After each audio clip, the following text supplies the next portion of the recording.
ओम नमः शिवाय। ओम नमः शिवाय।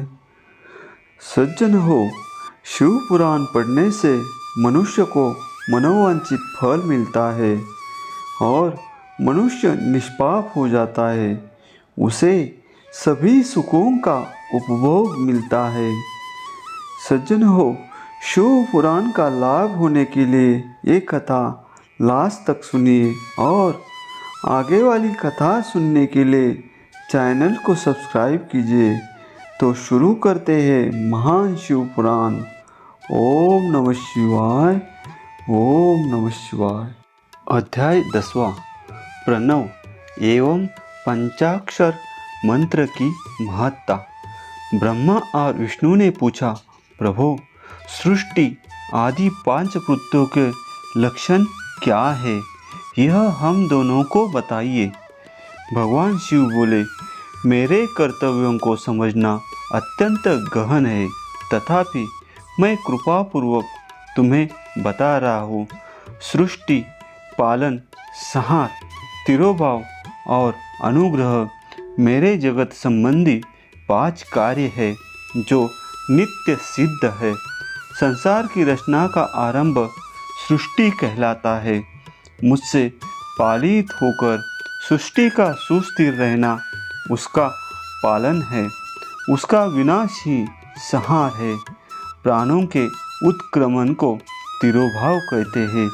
इन सब से छुटकारा मिल जाना ही मेरा अनुग्रह अर्थात मोक्ष है। ये मेरे 5 कृत्य है। सृष्टि आदि 4 कृत्य संसार का विस्तार करने वाले हैं। 5वां कृत्य मोक्ष का है।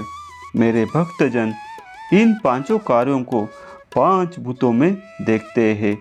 सृष्टि धरती पर, स्थिति जल में, संहार अग्नि में, तिरोभाव वायु में और अनुग्रह आकाश में स्थित है। पृथ्वी से सबकी सृष्टि होती है। जल से वृद्धि होती है। आग सबको जला देती है। वायु एक स्थान से दूसरे स्थान पर ले जाती है और आकाश सबको अनुग्रहित करता है। इन 5 कृत्यों का भार वहन करने के लिए ही मेरे 5 मुख है। 4 दिशाओं में 4 मुख और इनके बीच में 5वां मुख है। पुत्रों, तुम दोनों ने मुझे तपस्या से प्रसन्न कर सृष्टि और पालन 2 कार्य प्राप्त किए हैं। इसी प्रकार मेरी विभूति स्वरूप रुद्र और महेश्वर ने संहार और तिरोभाव कार्य मुझसे प्राप्त किए हैं, परंतु मोक्ष मैं स्वयं प्रदान करता हूँ। मैंने पूर्व काल में अपने स्वरूप भूत मंत्र का उपदेश किया है, जो ओमकार रूप में प्रसिद्ध है। यह मंगलकारी मंत्र है।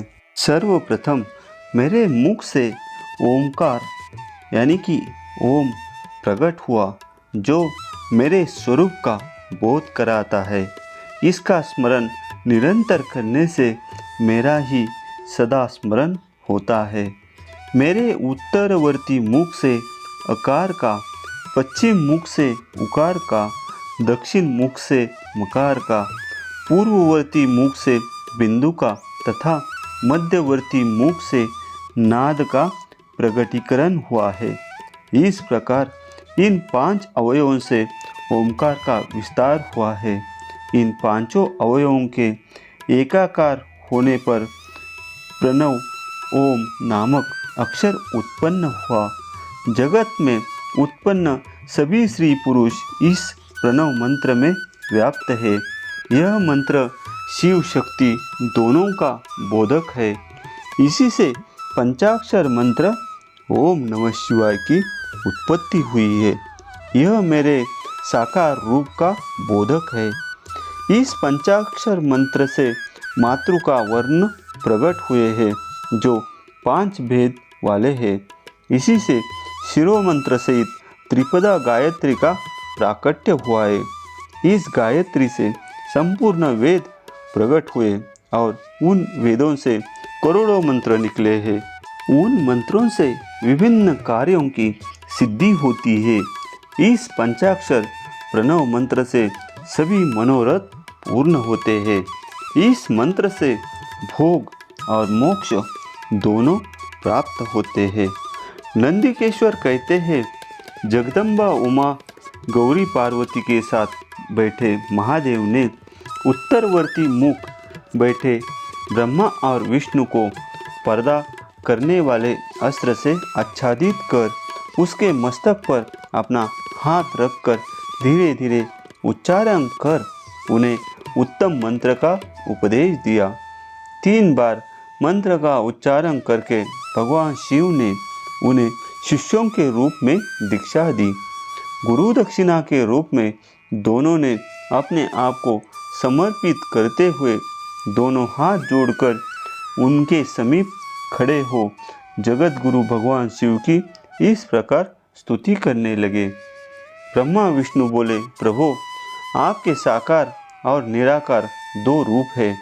आप तेज से प्रकाशित है, आप सबके स्वामी है, आप सर्वात्मा को नमस्कार है, आप प्रणव मंत्र के बताने वाले हैं तथा आप ही प्रणव लिंग वाले हैं। सृष्टि, पालन, संहार, तिरोभाव और अनुग्रह आदि आपके ही कार्य है।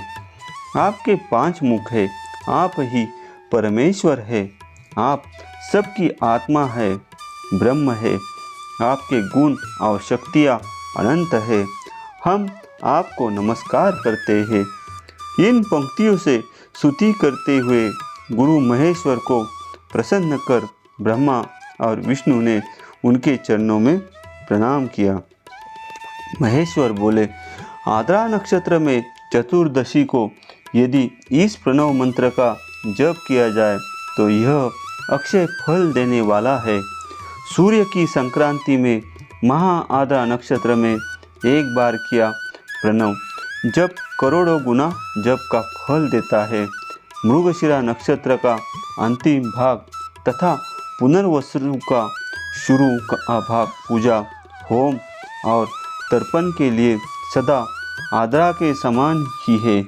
मेरे लिंग का दर्शन प्रातःकाल अर्थात मध्याह्न से पूर्व काल में करना चाहिए। मेरे दर्शन पूजन के लिए चतुर्दशी तिथि उत्तम है। पूजा करने वालों के लिए मेरी मूर्ति और लिंग दोनों समान है। फिर भी मूर्ति की अपेक्षा लिंग का स्थान ऊंचा है, इसलिए मनुष्यों को शिवलिंग का ही पूजन करना चाहिए। लिंग का ओमकार मंत्र से और मूर्ति का पंचाक्षर मंत्र से पूजन करना चाहिए। शिवलिंग की स्वयं स्थापना करके या दूसरों से स्थापना करवाकर उत्तम द्रव्यों से पूजा करने से मेरा पद सुलभ होता है। इस प्रकार दोनों शिष्यों को उपदेश देकर भगवान शिव अंतर्धान हो गए। दोस्तों, अगला वीडियो सुनने के लिए चैनल को अभी सब्सक्राइब करें।